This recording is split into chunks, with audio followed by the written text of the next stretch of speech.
Hello learners, बात करते हैं पोक्सो की protection of children from sexual offences act यानी कि यौन अपराधों से बच्चों का संरक्षण करने संबंधी अधिनियम।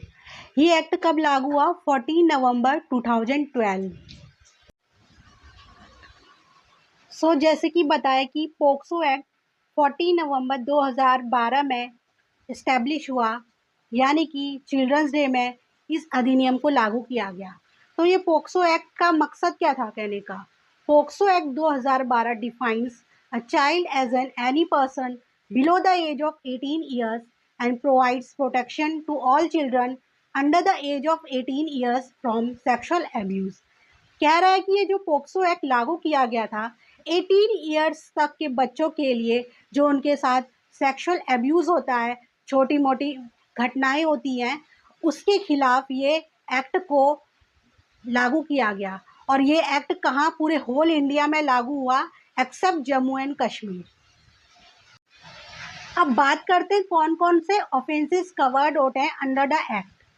तो पहला है penetrative sexual assault, aggravated penetrative sexual assault, sexual assault, sexual harassment, using child for pornography purpose, trafficking of children for sexual purposes.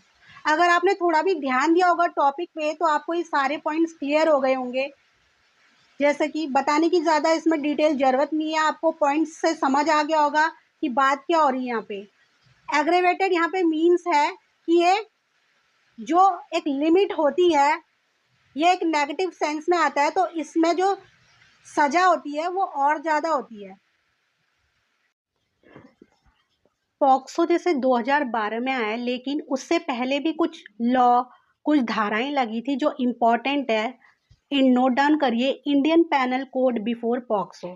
तो आपको पता होना चाहिए कि कुछ सेक्शन थे जो इम्पोर्टेंट थे। पॉक्सो 2012 से पहले क्या लॉ थे? सेक्शन 509 ये इम्पोर्टेंट था। Section 354 this is the second important. Section 375, section 377। तो ये आप स्क्रीनशॉट ले सकते हैं कि ये जो पैनल कोड थे पॉक्सो से पहले जो इम्पोर्टेंट है, स्क्रीनशॉट ले लीजिए। Section 27 under POCSO Act, not to insist for police requisition or magistrate order before conducting medical examination. Medical examination के लिए किसी भी पुलिस से परमिशन लेने की यहाँ पे ज़रूरत नहीं है।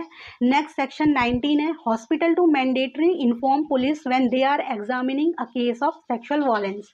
Section 357 CRPC, criminal procedure code, इसकी फुल फॉर्म नोट कर लीजिए, इंपॉर्टेंट हो सकती है। Criminal procedure code.